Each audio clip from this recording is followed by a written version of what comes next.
Hi, welcome to the Pursuit of Truth. So, it's now 2 weeks into the Ukraine war by Russia, and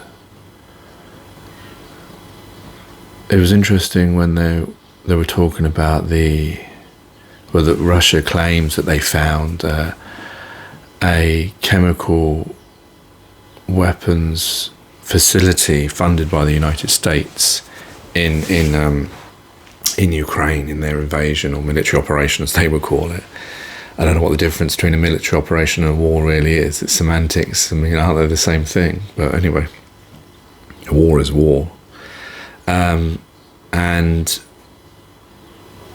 the interesting thing to me wasn't the fact of the secret base. Because I saw, there's another video, and Russell Brand mentioned it as well, where America did admit to having or America admitted that Ukraine had a chemical research facility, not weapons, research facility. It didn't mention whether it was funded by the US, but that could be semantics, just the different name.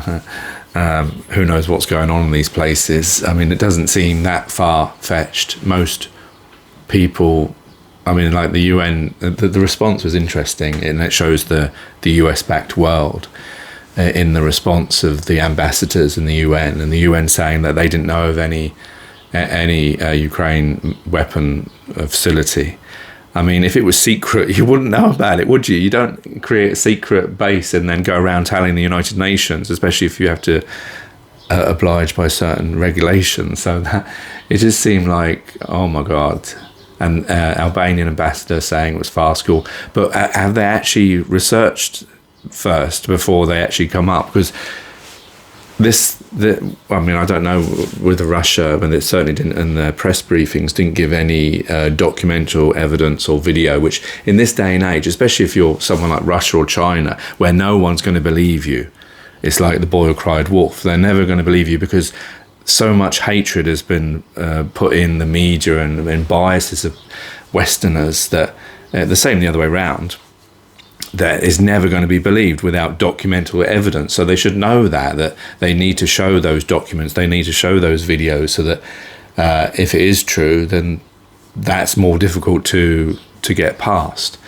This could just be a smokescreen or a distraction, or for Russia trying to give them a reason why they went in there in the first place. It seems that what's been put on the media seems to be a lot more black and white than what's in reality, according to what I've heard other people who are a bit more objective talking about, say Russell Brand and other people that have been going through the historical cases of this. It doesn't justify war. I don't believe in war per se. The only war I could possibly ever get behind is some kind of defensive war. These are very few and far between. Most wars are engineered, and like Iraq, Afghanistan, Syria, this invasion of Ukraine, all of those wars were aggressive wars that had no threat to the countries that led the wars. The only war I can see, and this is depending on whether I've actually been told the truth through history lessons, is the Second World War, when that was because Europe was being invaded and we had to defend. So there, I get it that way, and we have to be dragged into that one. But then I guess there are power aspects to these things. The problem is humans and war, humans and truth, humans and lies is very difficult to, like in this day and age, to know what's the truth or not, because you're getting one side saying one thing and one side saying the other, and the journalists are just they're just siding with their bias. It's like when this story was broke before a few days ago, there was no journalistic attempt to do any kind of research. They were able to, after hearing the Russian claim of finding the space, the journalists on BBC and Sky News were able, and even the politicians, to say straight away, almost without any thought, this is rubbish, and it's just Russia's playbook, as that's the key word that everyone seems to be saying these days, false flag, etc. buying into conspiracies. I don't know whether Russia's trying to get to truthers and woke people, or those people that maybe the only people that don't like the West because they're more awake to these things. But and that does seem to be happening, that they are getting, people on their side. But just the way that they were able to give an answer without any kind of research, and that shows you that it's a bias that's just coming out of them, and is basically propaganda. Because if you hear a claim, it may be like an unbelievable claim because everyone loves America and everyone thinks America would never use chemical weapons, despite them having used them in the Vietnam War. Britain used them in the Second World War with mustard gas. The Snowden reports and the Julian Assange reports of all the things that went on in Iraq and Afghanistan shows that the West is capable of doing just as bad things as Russia's doing. I'm not trying to justify anyone or any people. What I'm trying to show is that this idea, just because we're Westerners and that we think that we only do things for the right reasons, and we got our 5-minute hate through Putin, this you can't be a true journalist. You can't be a true truther. Anyone who's mission is to tell the truth or is to express it, to have an answer within that short amount of time, 1 minute hearing it and next minute be able to tell you that yes, this isn't true. You're telling millions of people that this isn't true without doing any research. What kind of journalism is that? That's not journalism. That's not news. That's propaganda. So it astounded me that all these journalists were able to say straight away that this was false and this was Russia's playbook and they're trying to deflect and etc. And they may well be doing. I mean, I don't disagree that may be the actual truth to this, but without researching it, you're putting yourself on the line of being a propagandist rather than a news journalist. Because I expect, and this is the problem with journalists in this day, is that, they do research some things, but some things just aren't researched. They don't bother. They shouldn't be given their opinions without doing that due diligence. Otherwise, well, what's the point of that? That's the same as people on YouTube saying that the war's not going on. You don't want that kind of thing, but you're going to do the same thing because you've got a suit and you're on TV. And on that, because I've seen like people putting about, they've been watching these live cams, and I've seen some of these live cams on YouTube, and assuming they are live, most of them are in Kiev. And of course, the thing is I've thought about this. Could they stage the war? But it's a big ask to stage a war live time with all these journalists going there. They'd all have to be part of it, or they'd have to be hoodwinked. I mean, it's not impossible because we've seen movies, and you'd have to have a big movie studio, and they wouldn't know that they were in it, and they were taken to different movie studios around Ukraine. But what would be the benefit of it? And the fact is, just because live cams are not showing it, that's because, well, if you've got 10 live cams in the whole of Ukraine, well, it depends where they are. Now, admittedly, when Russia comes into Kiev, how is it that's pronounced these days? There's a lot of cameras there on the main roads. And there, once that invasion happens in the capital, those cameras, if they stay on, they should definitely show the tanks, definitely show something. But at the moment, because it's not happening, it's happening in Kherson and other places, unless the cameras are there. And of course, you've got a huge country, if you've only got 10 cameras, it depends where the 10 cameras are. So that kind of mentality of like, I see these 10 cameras every single day and I don't see any war.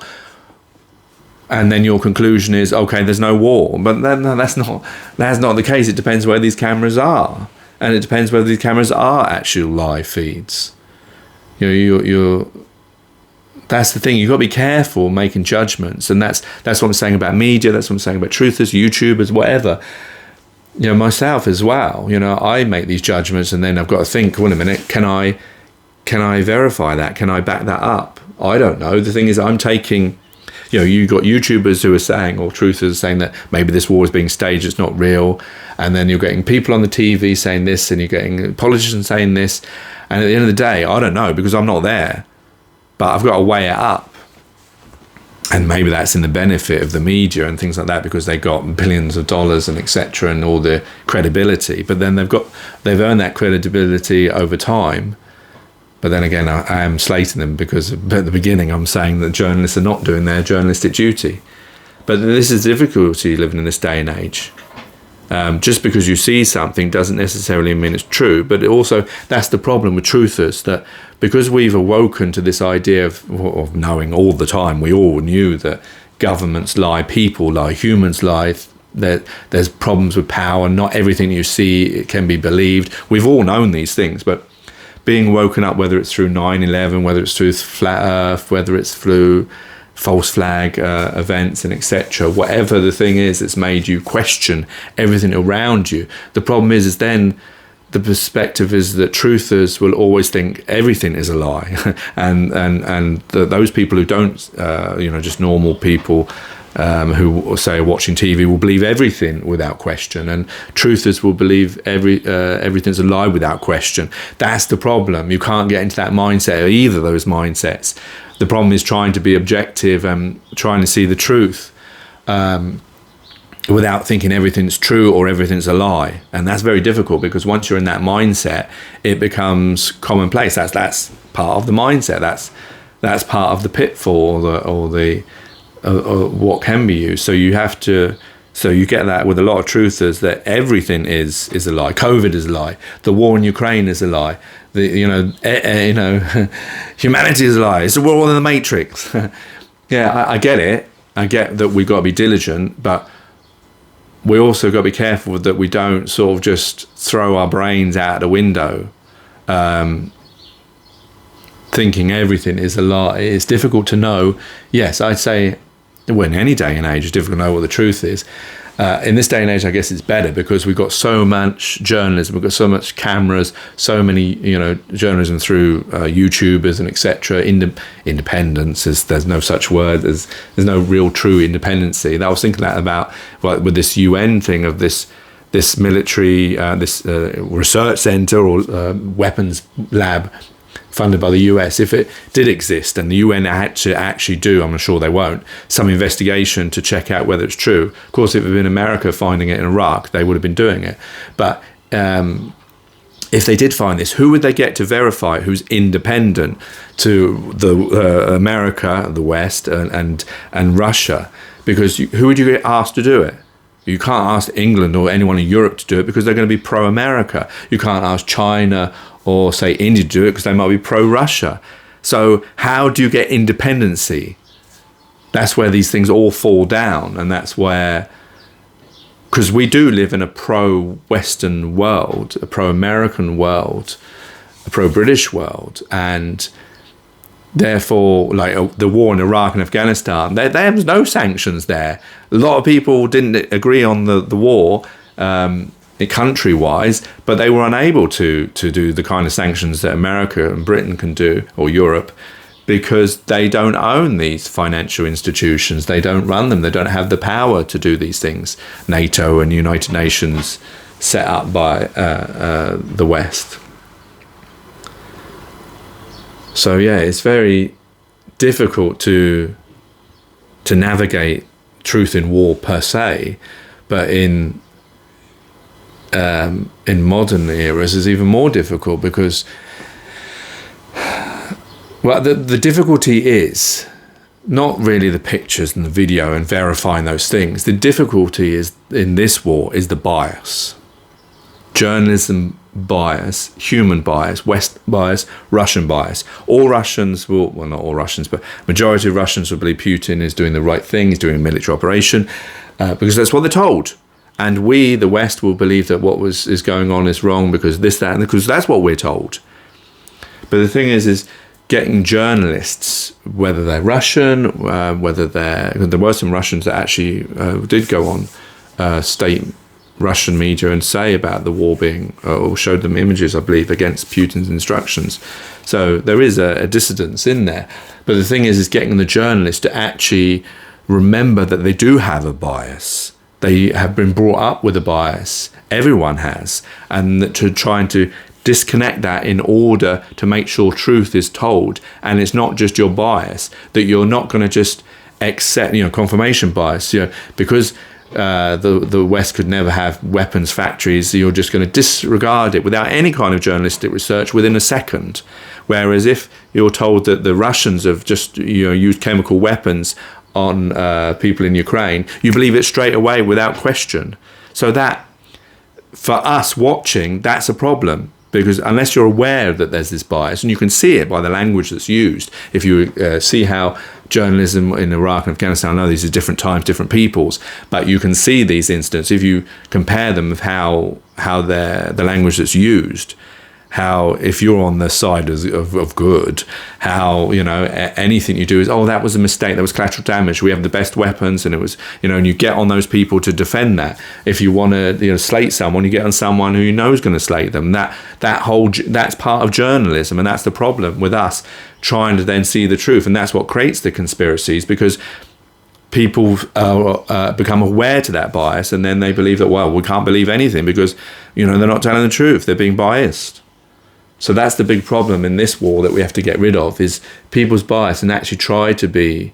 I mean, I know it's difficult because if you've got a side, we know that Russia is definitely aggressor because they've launched this war on this country. Whatever reasons they believe, even if they were being pro-American or wanted to join NATO, they're not really that much of a threat to the great big Russia, which is huge and got nuclear weapons and all sorts of military things. It's like Cuba to America, not really that great a threat, but of course they did the same thing and were allowed to do it, and a lot of countries backed them, but they were never a threat, were they?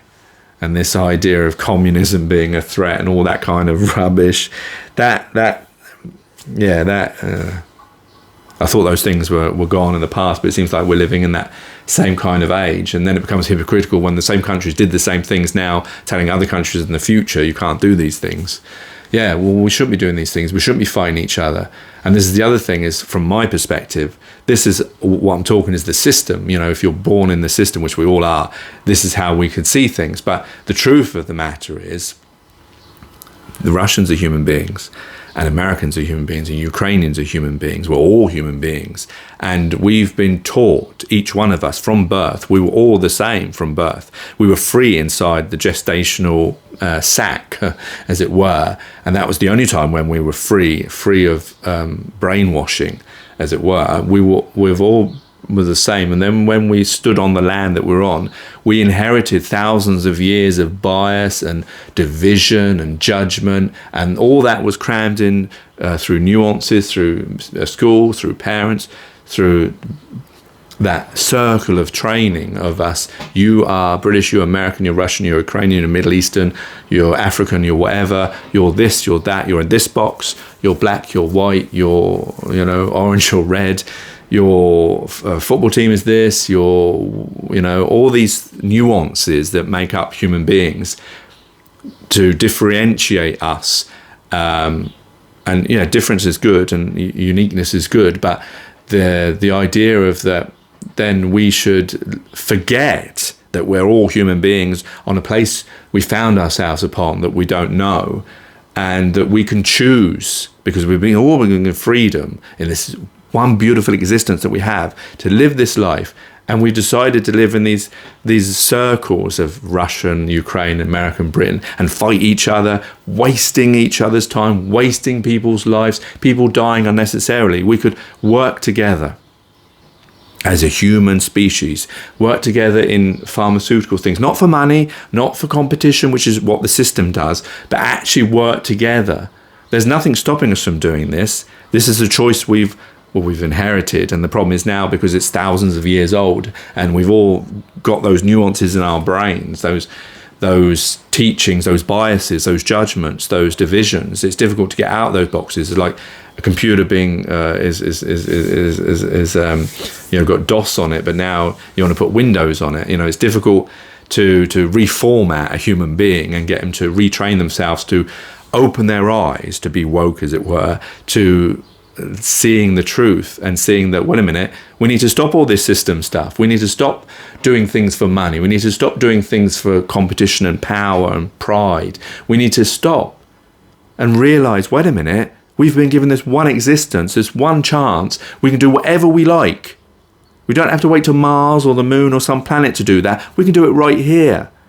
We can get rid of all these things, get rid of these illusions of our existence, illusions of power, of, you know, you're a king, you're a queen, you're a politician, you're a scientist, all these illusions and grandeurs, and become equal, which is we are actually all equal. There is no difference between one person to another, to the president, to the man on the street. They're exactly the same, equal, same power.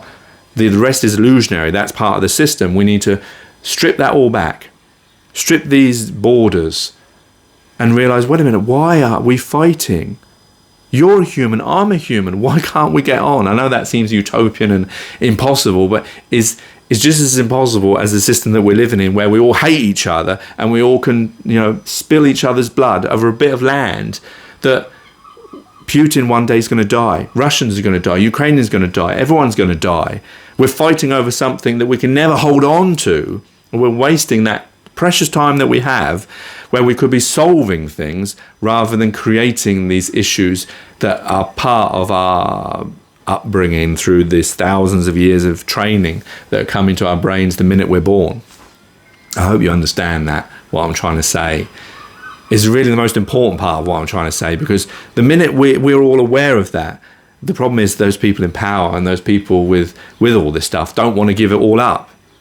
But the thing is, what they don't realize is if they did give it up, we would all be equal. You'd still have everything you'd want. Everyone could have a house. Everyone could have healthcare. We have everything on this place that we could equally give every single one. We could build this planet, this place, with the infrastructure that it needs, the same infrastructure everywhere, because there's nothing stopping us. The only thing that's stopping us is money and competition, because we don't want this country to be above this country. The only thing that's stopping human endeavor is money. That's the only restriction.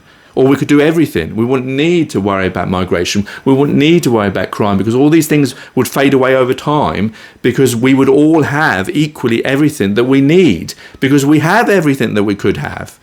The only reason we don't is because the system that we live in was designed thousands of years ago that has allowed these grades. Take care, take it easy, guys, and peace.